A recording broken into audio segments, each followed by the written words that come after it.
Agriculture market committee chairman Ajith Kumar Reddy గారికి, స్థానిక సర్పంచులు, ప్రజాప్రతినిధులు, అధికారులు, జిల్లా స్థాయి అధికారులు, మండల స్థాయి అధికారులు, డివిజనల్ స్థాయి అధికారులు, ప్రింట్ అండ్ ఎలక్ట్రానిక్ మీడియాకి అందరికీ కూడా నమస్కారం.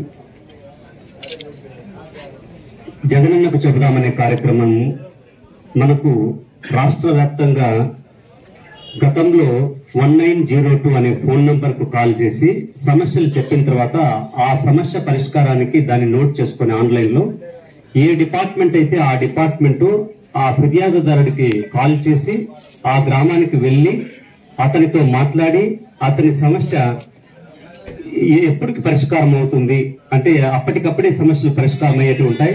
కొన్ని ఫైనాన్షియల్ రిలేటెడ్ ఉంటాయి, కొన్ని ల్యాండ్ బేస్డ్ ఇష్యూస్ ఉంటాయి. వీటినన్నిటినీ కూడా పరిష్కారం చేయడం జరుగుతుంది.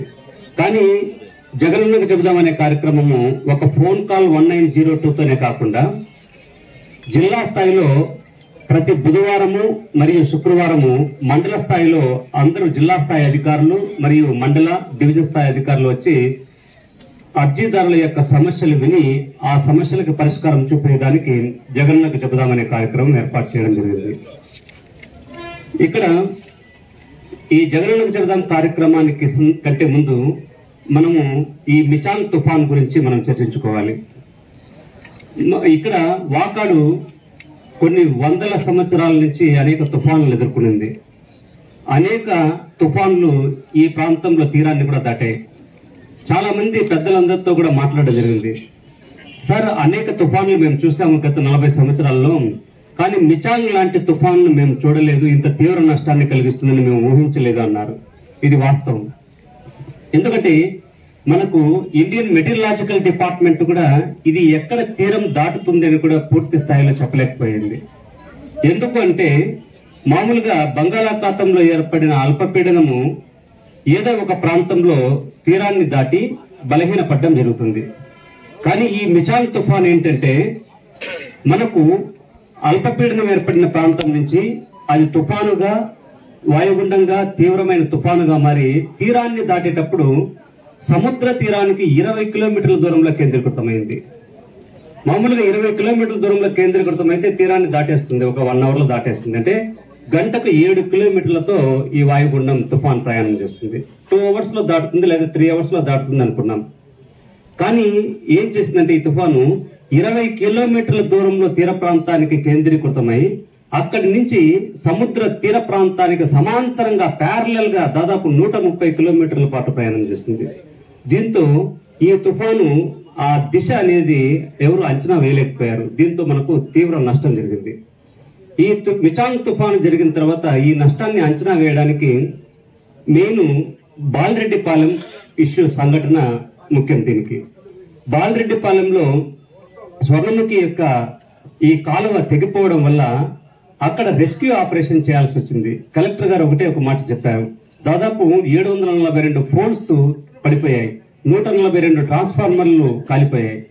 ఇక్కడ ఇంత కాలిపోయిన తర్వాత కమ్యూనికేషన్ వ్యవస్థ కూడా చిన్నాభిన్నమైపోయింది.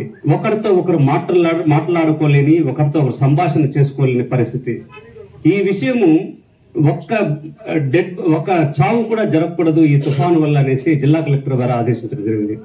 దీనిలో భాగంగా ఎస్డీఆర్ఎఫ్ టీమ్స్, ఎన్డీఆర్ఎఫ్ టీమ్స్ ని తీసుకుని వచ్చేసి రెస్క్యూ ఆపరేషన్స్ కూడా చేయించడం జరిగింది. దాదాపు 128 మందిని రెస్క్యూ చేశాం. అలాగే బాలరెడ్డిపాలెంకి సంబంధించి రెస్క్యూ ఆపరేషన్స్ ఒక 2 ఉన్నారు.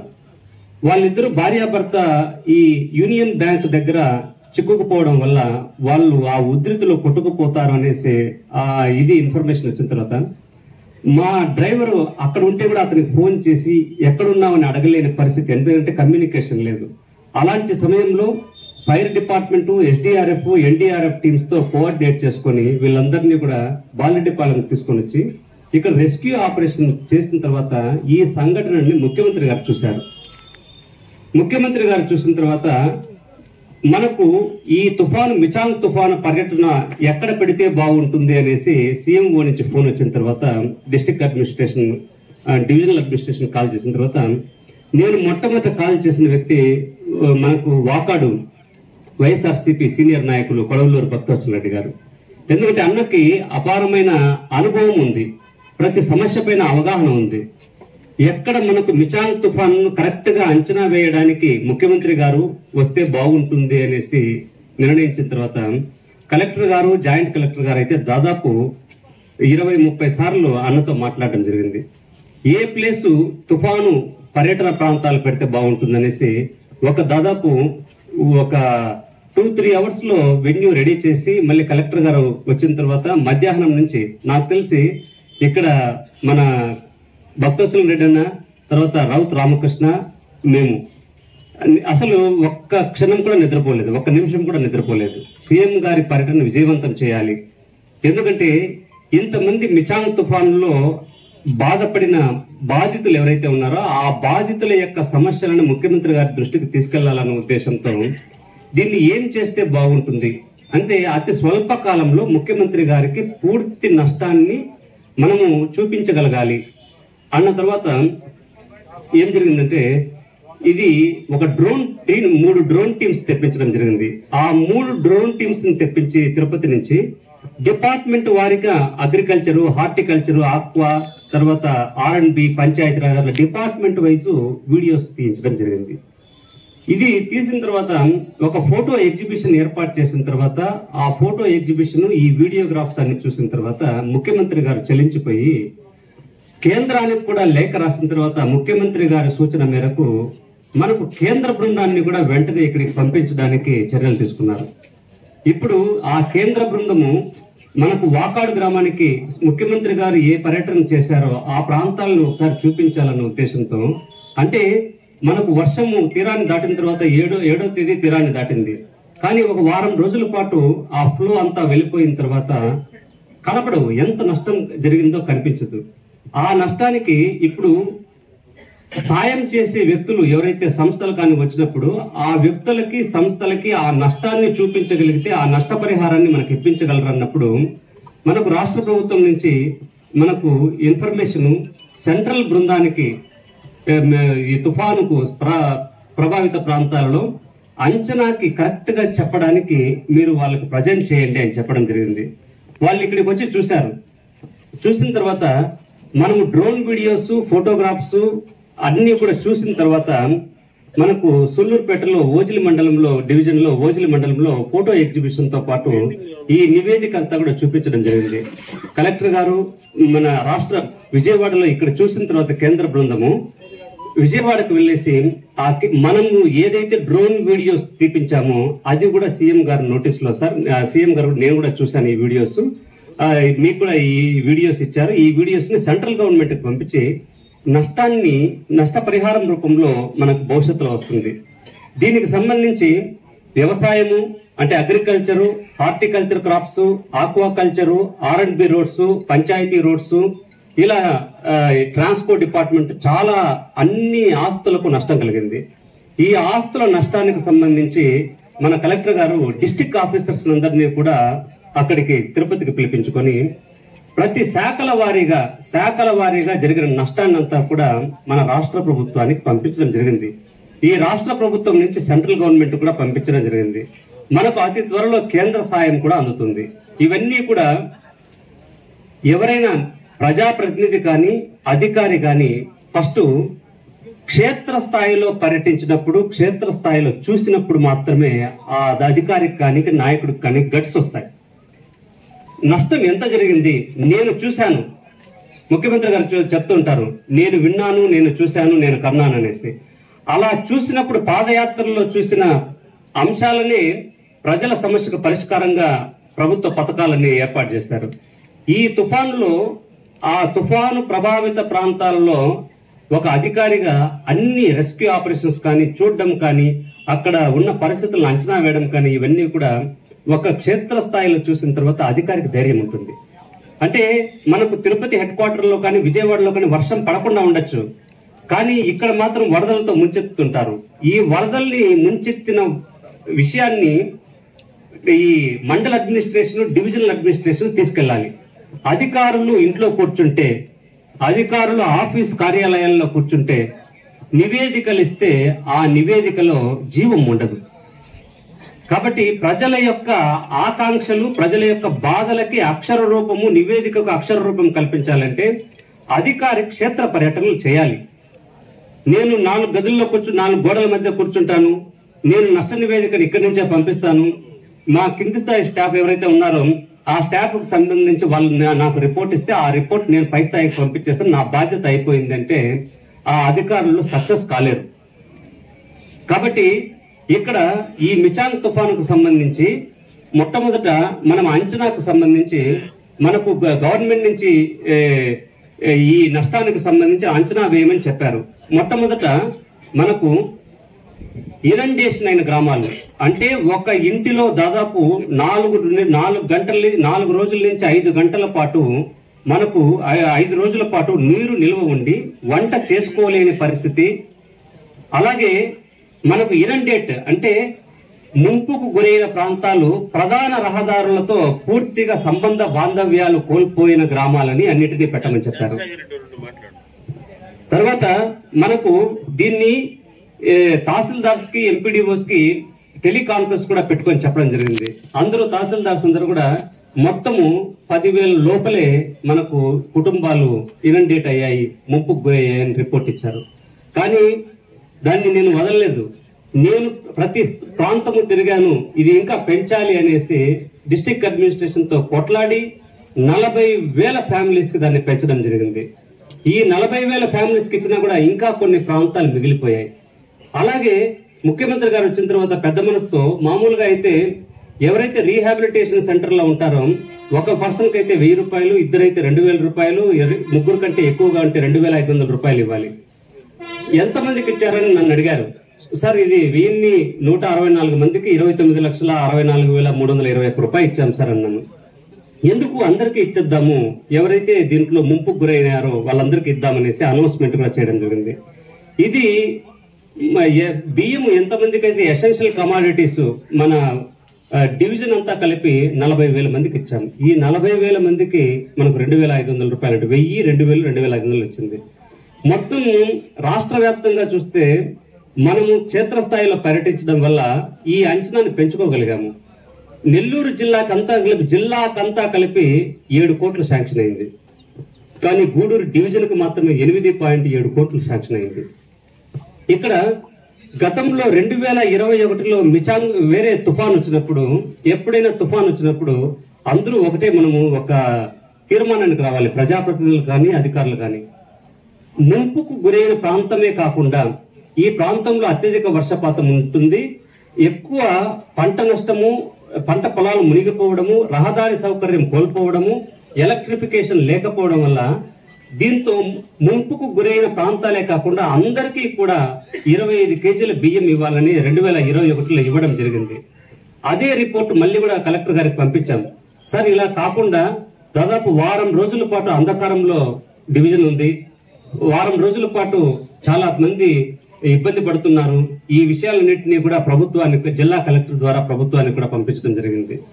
ఇలా మనము మొత్తము తుఫాను బాధితులు ఎవరైతే ఉన్నారో వాళ్ళందరికీ 25 కేజీల బియ్యము మరియు రీహాబిలిటేషన్ సెంటర్ లో ఉన్న వాళ్ళకి అమౌంట్ ఇస్తే అది యూనిఫామ్ గా ఉంటుంది.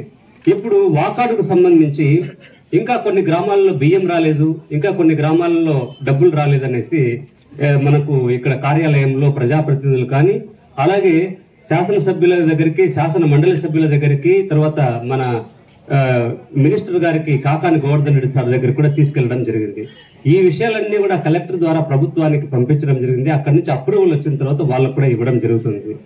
తర్వాత ఇక్కడ వాకాడు సంబంధించి ఎందుకు ఇంత డీటెయిల్ గా చెప్తున్నానంటే ప్రజలకి క్లారిటీ ఉండాలి. ఇద్దరు మాట్లాడుకుంటే ఆ వ్యక్తి కాకుండా డిసిషన్ మేకర్స్ ఎవరైతే ఉన్నారో పైన ఏమి జరుగుతుందో అది చెప్పవలసిన బాధ్యత అధికారులుగా మాకుంది. కాబట్టి 1 by 1 పాయింట్ బై పాయింట్ చెప్తాను.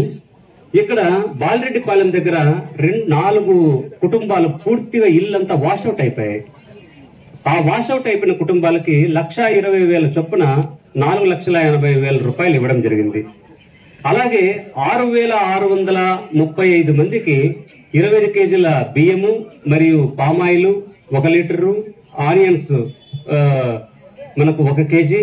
ఇంకొకటి వాకాడుకు సంబంధించి ఉల్లగడ్డ, తర్వాత ఆనియన్ సంబంధించి దీనికి సంబంధించి ఉల్లగడ్డ అంటుంటారు.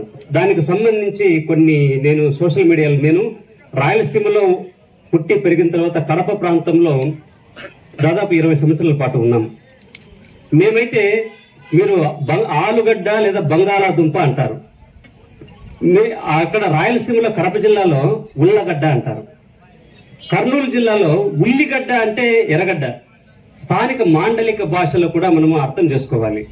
ఇక్కడ మీకు పండగలు చేసినప్పుడు భక్షాలు, పోలిగలు, లేకపోతే అవి ఏమంటారు ఇంకొకటి పోలీలు.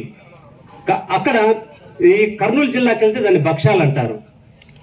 తర్వాత కోస్తా ఒక్కొక్క మాండలిక భాషలకు సంబంధించి దాన్ని కూడా మనం వాళ్ళు దాన్ని వేలెత్తి ప్రతి ప్రాంతానికి ప్రతి ఒక్క భాష ఉంటుంది.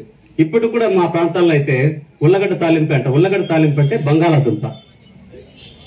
ఈ విధంగా మనకు ప్రజల యొక్క మనం ఎంత స్థాయికి ఎదిగినా కూడా మనకు స్థానిక మాండలిక భాష భయపడుతుంటుంది. ఆ భయపడుతూ ఉన్న దాన్ని ఎవరు కూడా దాన్ని వేలెత్తి చూపించకూడదు, కించపరచకూడదు. ఎవరి సంస్కృతి సాంప్రదాయాలు వారికి గొప్ప. అలాగే ఇక్కడ మనకు ఎసెన్షియల్ కమాడిటీస్ తో పాటు హౌస్ ఎవరైతే పక్కా హౌసెస్, కచ్చా హౌసెస్ ఉన్నాయి. మనకు వాకాడు మండలంలో కచ్చా హౌసెస్ 177 గోడలు పడిపోయాయి, కొన్ని రూఫ్స్ పడిపోయాయి. వాటికి సంబంధించి 4,000 రూపాయలు చొప్పున అమౌంట్ నిన్న కొంత డిస్బర్స్మెంట్ చేశారు, ఈ రోజు కూడా డిస్బర్స్మెంట్ కంప్లీట్ అవుతుంది. అలాగే మనకు ఇది నష్టపరిహారానికి సంబంధించి మిగిలిన నష్టపరిహారాలంతా డిస్ట్రిక్ట్ అడ్మినిస్ట్రేషన్ నుంచి మనకు స్టేట్ గవర్నమెంట్ కి, సెంట్రల్ గవర్నమెంట్ కి పంపించడం జరిగింది. ఈ కాపీని కూడా తహసీల్దార్ కార్యాలయం మరియు ఎంపీడీఓ ఆఫీస్ కార్యాలయంలో మనం ఏదైతే గవర్నమెంట్ కు పంపించామో ఆ గవర్నమెంట్ కి అయితే మత్స్యకార ప్రాంతాలంతా అతలాకుతలం అయిపోయాయి. ఎక్కడ కూడా ఆక్వా కల్చర్, ఒక రొయ్య బతికింది కానీ ఒక చేప బతికింది కానీ ఉండే పరిస్థితి లేదు, మొత్తం కొట్టుకుపోయాయి. ఎందుకంటే ఆ రెస్క్యూ ఆపరేషన్ లో వెళ్ళేటప్పుడు మేము చూసాం కాబట్టి నాకు అవగాహన ఉంది. రెండో పాయింట్, గత 1 month గా మరబోట్లకు సంబంధించి తీర ప్రాంతాల్లో ఒక మీటింగ్ జరిగింది, మామూలు మీటింగ్ జరిగింది. ఏది నార్కోటిక్స్ కు సంబంధించిన మీటింగ్ జరిగితే దాంట్లో నేను లేవనెత్తాను, సార్ మాకు ఇక్కడ తీర ప్రాంతాలు తిరుపతి జిల్లాలో 3 మండలాలు, సూళ్లూరుపేటలో 2 మండలాలు ఉన్నాయి, అలాగే నెల్లూరు జిల్లాలో కూడా తీర ప్రాంత మండలాలు ఉన్నాయి. ఈ తీర ప్రాంత మండలాల్లో ఉన్న మత్స్యకారులందరూ కూడా చెన్నై తదితర ప్రాంతాల నుంచి వచ్చిన వాళ్ళు పెద్ద పెద్ద బోట్లలో రావడం వల్ల ఇక్కడ ఫిషింగ్ స్థానికులు చేయలేకపోతున్నారు. వీటికి సంబంధించి వాళ్ళ బోట్లతో మన బోట్లు పోటీ పడలేకపోతున్నాయి, వాళ్ళు దాడులు చేస్తున్నారు.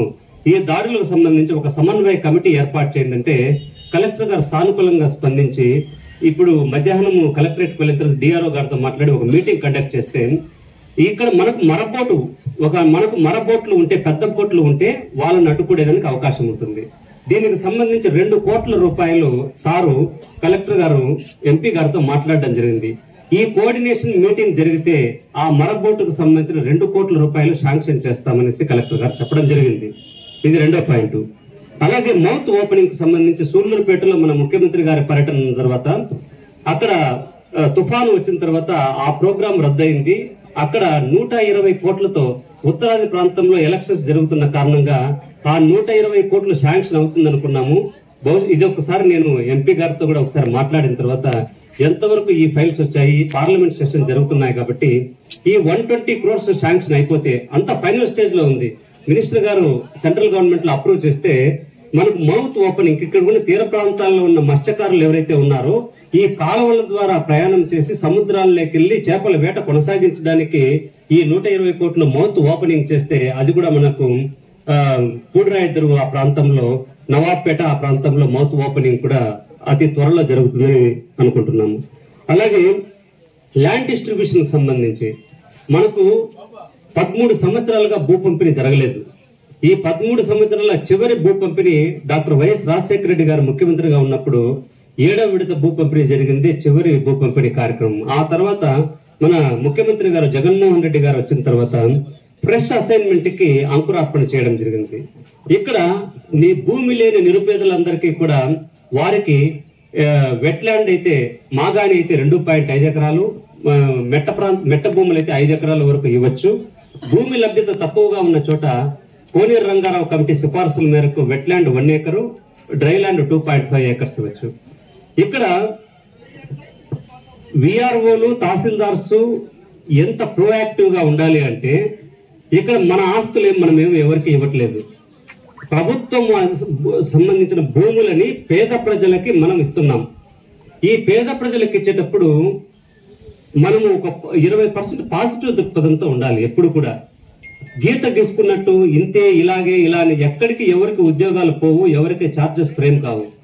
ఒక మంచి పని చేసేటప్పుడు ఉన్నతాధికారులను మనం ఒప్పించడంలో మన యొక్క సమర్థత ఉంటుంది. ఆ అధికారిది ఈ ఫలానా ఎక్స్ మాట్లాడుతున్నారు ఉన్నతాధికారులతో అంటే ఆ ఎక్స్ అనే అధికారి సబ్జెక్టు సంబంధించి గ్రామ స్థాయిలో మండల స్థాయిలో యంత్రాంగాన్ని అంతా నడుపుతూ ఈ వ్యక్తి అడిగితే కరెక్ట్ గా అడుగుతున్నారు, జెన్యూన్ గా అడుగుతున్నారు అనేసి మన జిల్లా యంత్రాంగం కూడా ఇంత పాజిటివ్ గా ఉండే జిల్లా యంత్రాంగం ఎక్కడా ఉండదు నాకు తెలిసి. ఏది అడిగినా శాంక్షన్ చేస్తున్నారు.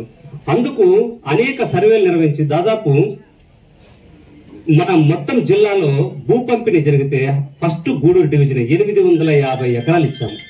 Second followed by Sullurpeta division 120 ఎకరాలు, శ్రీకాళహస్తి 12 ఎకరాలు, తర్వాత చంద్రగిరి డివిజన్ తిరుపతి డివిజన్ 7 ఎకరాలు, మనం 850 ఎకరాలు ఇచ్చాము. కానీ దీంతో మనకు సాటిస్ఫాక్షన్ కాకుండా ఇంకా కొన్ని భూములు ఎవరైతే మనకు వ్యవసాయ భూములు వ్యవసాయానికి అనుకూలంగా ఉండి వాళ్ళ అనుభవంలో ఉన్న భూములు అబ్జెక్షనబుల్ లేని భూములన్నింటినీ కూడా సర్వేయర్లు, విఆర్ఓస్, ఆర్ఐస్, తహసీల్దార్స్ ఒక చేసిన తర్వాత అసైన్మెంట్ కమిటీకి ఈ విడతే చేయాలి అనేసి ఏముండదు. ఈ భూములన్నీ కూడా సర్వే చేసి సబ్ డివిజన్ చేసి స్క్రూటినీ చేసి ఫైల్స్ రెడీ చేసిన తర్వాత అసైన్మెంట్ కమిటీ చైర్మన్ వచ్చి మనకు డిస్ట్రిక్ట్ ఇన్ఛార్జ్ మినిస్టర్ ఉంటారు. తర్వాత కన్వీనర్ గా మనకు కో చైర్మన్ గా డిస్ట్రిక్ట్ మినిస్టర్ ఉంటారు. అలాగే జాయింట్ కలెక్టర్ గారు కన్వీనర్ గా ఉంటారు. ఎమ్మెల్యేలు, ఆర్డీఓలు, సబ్ కలెక్టర్లు, ఎమ్మెల్సీ వీళ్ళంతా మెంబర్లుగా ఉంటారు. ఎమ్మెల్సీలు ప్రత్యేక ఆహ్వానితులుగా ఉంటారు. మనం రెడీ చేసుకున్న తర్వాత వారం రోజుల్లో రెడీ చేసుకునే సార్ మాకు ఇక్కడ వాకాడులో భూ పంపిణీ చేయడానికి ఇంకా 200 ఎకరాలు ఉందంటే అసైన్మెంట్ కమిటీ కాన్స్టిట్యూట్ అయ్యేసి సంతకాలు పెట్టి అప్రూవ్ చేసిన తర్వాత మళ్ళీ భూ పంపిణీ చేయడం జరుగుతుంది. ఇక్కడ చిత్తశుద్ధి ఉండాలి. నేను ఎందుకంటే ఒక తహసీల్దార్ గా ఉన్నప్పుడు చాలా హ్యాపీగా ఫీల్ అయ్యేవాడిని. ఎందుకంటే ఈ 2000 అనేటివి రాజశేఖర రెడ్డి గారు ముఖ్యమంత్రిగా ఉన్నప్పుడు దాదాపు 3872 ఎకరాలకు సంతకం పెట్టారు భూ పంపిణీలో. అది నాకు చాలా సంతోషం. ఎందుకంటే ఇంతమంది ఎస్సీ, ఎస్టీ, బీసీలు ఎవరైతే ఉన్నారో రాష్ట్ర ప్రభుత్వము ఇంత భూ పంపిణీ కార్యక్రమానికి అవకాశం కల్పిస్తుంటే వాళ్ళకు భూ యాజమాన్యపు హక్కులు ఇస్తుంటే ఆ యాజమాన్యపు హక్కులు ఇచ్చిన తర్వాత వాళ్ళకు పట్టాదారు passbook, title deed, sub division, online లో, వెబ్లాండ్ లో అన్ని ఉండిన తర్వాత వాళ్ళ సోషల్ స్టేటస్, వాళ్ళ ఫైనాన్షియల్ స్టేటస్, వాళ్ళ పర్ క్యాపిటల్ ఇన్కమ్ తలసరి ఆదాయం పెరుగుతుంది, వాళ్ళ జీవన ప్రమాణాలు పెరుగుతాయనేసి సంతోషపడిన వ్యక్తుల్లో అది అధికారిక సాటిస్ఫాక్షన్. ఎంతమంది పేద ప్రజల యొక్క జీవితాలను మనం మార్చాము, ఎంతమంది పేద ప్రజల యొక్క వాళ్ళ స్థితిగతులను మనం మార్చాము, అదే అధికారిక సాటిస్ఫాక్షన్. ఏదో మనం వచ్చాము, ఆఫీస్కి వచ్చాము, 4 సంతకాలు పెట్టాము, వెళ్ళిపోయాము, జీతం తీసుకున్నామంటే అధికారిక సాటిస్ఫాక్షన్. అలాగే మనకు ఇప్పుడు ప్రస్తుత ప్రభుత్వం అయితే మన జగన్మోహన్ రెడ్డి గారు నవరత్నాల్లో పేదలందరికీ ఇల్లు అనే కార్యక్రమంలో భాగంగా ఎవరైతే అర్హులైన వారికి ఇల్లు లేకుండా ఉంటాయో, ఇంటి పట్టాలు లేకుండా ఉంటాయో వాటికి అన్నిటికీ కూడా 32 లక్షల ఇంటి పట్టాలు ఇవ్వడంతో ఆ శ్రీకారం చుట్టిన తర్వాత నేను చంద్రగిరి కాన్స్టిట్యూయెన్సీలో దాదాపు 700 ఎకరాలను అక్వైర్ చేసి 32,000 ఇంటి పట్టాలకు సంతకం పెట్టాయి ఈ 2000. అది కూడా నాకు చాలా సంతోషంగా ఉంటుంది. ఇవి పేద ప్రజలకు ఒక సాయం చేసేటప్పుడు వాళ్ళ కళ్ళల్లో ఆనందాన్ని, వాళ్ళ బాధని గుర్తించిన వ్యక్తి అధికారిగా షైన్ అవుతారు. లేకపోతే అది మనం ఇంట్లో మన కరెంట్ ఉంటుంది, అన్ని పనిచేస్తూ ఉంటాయి, భోజనాలు ఉంటాయి, అన్ని ఉంటాయి. కానీ ఇళ్లలో నీళ్లు వచ్చి ఆ ప్రాంతంలో ఒక్క రోజు కూడా పనుకోలేని కుటుంబాలకు వెళ్లి చూసినప్పుడు ఆ బాధ తెలుస్తుంది. అసలైతే నేనైతే టెలికాన్ఫరెన్స్ పెట్టుకొని తహసీల్దార్ స్కెఫీడియోస్ తెలుసు ఎన్నిసార్లు అడిగి ఒక్కొక్కరిని మోటివేట్ చేసి పెట్టండి అయ్యా, మనకి ప్రతి ఒక్కరికి సాయం చేద్దాము, మీకు నేనున్నాననేసి భరోసా ఇచ్చి మనం ఇంత స్థాయికైనా తీసుకొని రాగలిగాం. ఇప్పుడు ఈ తుఫాన్లో కానీ భూ పంపిణీలో కానీ అన్నిటిలో కూడా గూడూరు డివిజన్ ఫస్ట్ ఉంది. ఇంకా అధికారులందరూ కూడా ప్రోయాక్టివ్ గా పనిచేయాలి, స్థానిక ప్రజాప్రతినిధులు కలుపుకొని పనిచేయాలి, స్థానిక ప్రజాప్రతినిధుల యొక్క ఆకాంక్షలకు అనుగుణంగా వాళ్ళ అభిష్టానికి అనుగుణంగా గ్రామ సభలు నిర్వహించి ఆ నివేదికల్ని ఉన్నతాధికారుల దృష్టికి తీసుకెళ్ళాలి. అప్పుడు సాటిస్ఫాక్షన్ వస్తుంది. మనం ఎంత తగ్గించినామో అన్ని భూ పంపిణీ తగ్గించాం, రేషన్ తగ్గించాం, ఇళ్లకు నష్టపరిహారం తగ్గించినామంటే అతను మంచి ఆఫీసర్ కారు. ఇప్పుడు కూడా మంచి ఆఫీసర్ అంటే ప్రతి ఒక్కరికి న్యాయం చేయాలి, ప్రతి ఒక్కరి యొక్క ఆకాంక్షలకు అనుగుణంగా మనం పనిచేసినప్పుడే మంచి అధికారిగా అవుతాము. ఇది రెండవ విడత భూ పంపిణీకి సంబంధించి మన తహసీల్దారు అండ్ రీసర్వే డిటి సర్వేయర్లు విఆర్ఓలు కృషి చేసి ఈ నెల 31వ తేదీ లోపల మీరు బెనిఫిషరీ లిస్ట్ తయారు చేస్తే వాటికి పర్మిషన్ కలెక్టర్ ద్వారా మనం తీసుకుంటామని తెలియజేసుకుంటున్నాము. అలాగే మనకు ఈ జాయింట్ కలెక్టర్ గారు వచ్చినప్పుడు గూడూరు డివిజన్ లో ఒక 3 బ్రిడ్జిలు లేదా 4 బ్రిడ్జిలు కడితే ఈ గూడూరులో ప్రజలు చాలా హ్యాపీగా ఉంటారనేసి మనకు సంబంధించి ఇక్కడ చిల్లకూరు మండలంలో ఒక హై లెవెల్ బ్రిడ్జ్, అలాగే మనకు బాలరెడ్డిపాలెంలో ఒక హై లెవెల్ బ్రిడ్జ్, మనకు ముట్టెంబాకం దగ్గర ఒక హై లెవెల్ బ్రిడ్జ్ అంచనాలను అయితే R&B డిపార్ట్మెంట్ పంపించారు, గవర్నమెంట్ పంపించారు. వాటిని మనం శాంక్షన్ చేసుకోగలిగితే ఈ వాకాడు మండలంలో ఈ హై లెవెల్ బ్రిడ్జెస్ రావడం వల్ల మిగతా ప్రాంతాలతో కనెక్టివిటీ దెబ్బతిన్న ప్రాంతాలకంతా కూడా రహదారి సౌకర్యం కలుగుతుంది. ఇవి R&B డిపార్ట్మెంట్ అయితే ప్రతిపాదనలు జిల్లా కలెక్టర్ ద్వారా ప్రభుత్వానికి పంపించారు. ప్రభుత్వంలో మన ప్రజాప్రతినిధులు కూడా వీటిని ఫాలోఅప్ చేసుకుని తొందరగా శాంక్షన్ చేయించుకుంటే మనకు ప్రజలకు ఒక రిలీఫ్ అవుతుంది. అలాగే మన మత్స్యకారులకు సంబంధించి స్థానిక ప్రజాప్రతినిధులు మాట్లాడుతూ మరి రెడ్ క్రాస్ సొసైటీలో ఉన్న దాదాపు 70 ఎకరాల 18 సెంట్ల భూమి ఉంది. అది అసైన్మెంట్ ఇచ్చేశారు. రెడ్ క్రాస్ సొసైటీ గత దాదాపు 15-20 సంవత్సరాలుగా ఎలాంటి ఇది చేయలేదు. దానికి కలెక్టర్ గారికి నేను ఆ రోజే ఇక్కడ భూ పంపిణీ వాకాడులో పెట్టడానికి ఏవైతే ఉన్నాయంటే నెక్స్ట్ రోజే దాదాపు 8వ నెలనే నేను ప్రతిపాదనలు జిల్లా కలెక్టర్ గారికి పంపించడం జరిగింది. ఇది ఈ రోజు కూడా మాట్లాడతాం. స్థానిక ప్రజాప్రతినిధులు కూడా జిల్లా యంత్రాంగం పైన ఒత్తిడి తెచ్చి ఈ 78 ఎకరాలు రెడ్ క్రాస్ సొసైటీ నుంచి మినహాయిస్తే ఆ ప్రొసీడింగ్స్ డిస్ట్రిక్ట్ కలెక్టర్ ద్వారా మనకు ఇస్తే ఆ 78 ఎకరాలను కూడా రెండో విడత భూ పంపిణీలో పెట్టడానికి అవకాశం ఉంటుంది. కాబట్టి ఇక్కడ వాకాడులో చాలా రాజకీయంగా చైతన్యం కలిగిన మండలం, మంచి నాయకులు ఉన్నారు. ఆ తర్వాత ప్రతి సమస్యలు కూడా ఎక్కువ వాకాడు మండలంలో ఉంటాయి. వాకాడు, కోట, చిట్టమూరు. ఎందుకంటే ఇక్కడ తీర ప్రాంతాలన్నీ కూడా తుఫాన్ల వల్ల, ప్రకృతి వైపరీత్యాల వల్ల నష్టపోయిన ప్రాంతాలు ఇక్కడంతా కూడా. వీటిని దృష్టిలో పెట్టుకుని భూ యాజమాన్యపు హక్కులు ఇవ్వడం, వారికి సంబంధించిన మౌలిక సదుపాయాల కల్పనకు సంబంధించి నాకు తెలిసి భవిష్యత్తులో ఒక 2 వారాల్లో కేంద్ర సాయం కూడా అందుతుందని ఆశిస్తున్నాము. ఈ కేంద్ర సాయం అందడంలో మన భక్తవత్సల రెడ్డి గారు ప్రతి ఒక్క ఇష్యూని టెలికాన్ఫరెన్స్ ద్వారా 30 టెలికాల్స్ కలెక్టర్తో, జాయింట్ కలెక్టర్తో మాట్లాడి ఇవన్నీ కూడా మనం పంపించడం జరిగింది. ఆ నివేదికను కూడా మన మండల స్థాయి అధికారులు కూడా ఇక్కడే పెట్టడం జరుగుతుంది. దయచేసి నేను అందరు మండల level officers, district level officers మళ్ళా నేను రిక్వెస్ట్ చేస్తున్నాను. ఇంకా మీరు పెద్ద మనసుతో మిగిలిపోయిన ఉంటే పంచాయతీ రోడ్లు కానీ, R&B రోడ్లు కానీ, ఆక్వా రైతుల యొక్క భూముల యొక్క నష్టపరిహారం కానీ, హార్టికల్చర్ క్రాప్స్ కానీ, అగ్రికల్చర్ క్రాప్స్ కానీ, అనిమల్ హస్బెండరీ ఈ పశువులు నష్టపోయినది కానీ, ఇల్లులు కానీ, ఇవన్నీ నష్టపోయినట్టు దయచేసి మళ్ళీ కూడా నేను చెప్తున్నాను, మీరు యాడ్ చేసి ఇవ్వండి. మీరు నేరుగా చూస్తే అధికారి నేరుగా చూసినప్పుడు ధైర్యం ఉంటుంది. అధికారి ఎప్పుడైతే కింది స్థాయి అధికారుల పైన ఆధారపడతాడో ఆ అధికారి రాణించలేరు. ఆ అధికారి యొక్క అడ్మినిస్ట్రేషన్ లో నాణ్యత ఉండదు. కాబట్టి ఏదైనా సరే ఒక పెద్దలు ఊరికే ఉండరు. ఒక అధికారి కానీ, రాజకీయ నాయకులు, పెద్ద స్థానికుల యొక్క ఆలోచనలు వాళ్ళతో మమేకం అవ్వాలి. ఎందుకు మమేకం అవ్వాలంటే ఇలాంటి ఎక్స్పీరియన్స్ చాలా చూసింటారు. ఇప్పుడు ఇక్కడ మండల స్థాయి టీమ్స్ ఇక్కడ చేసిన మిచాంగ్ తుఫాన్లో నష్టపరిహారాన్ని ఇంకో చోట ఇంకోసారి జరిగినప్పుడు ఈ తప్పు జరగకూడదు అనేసి ఎందుకు వస్తుంది? గత అనుభవం.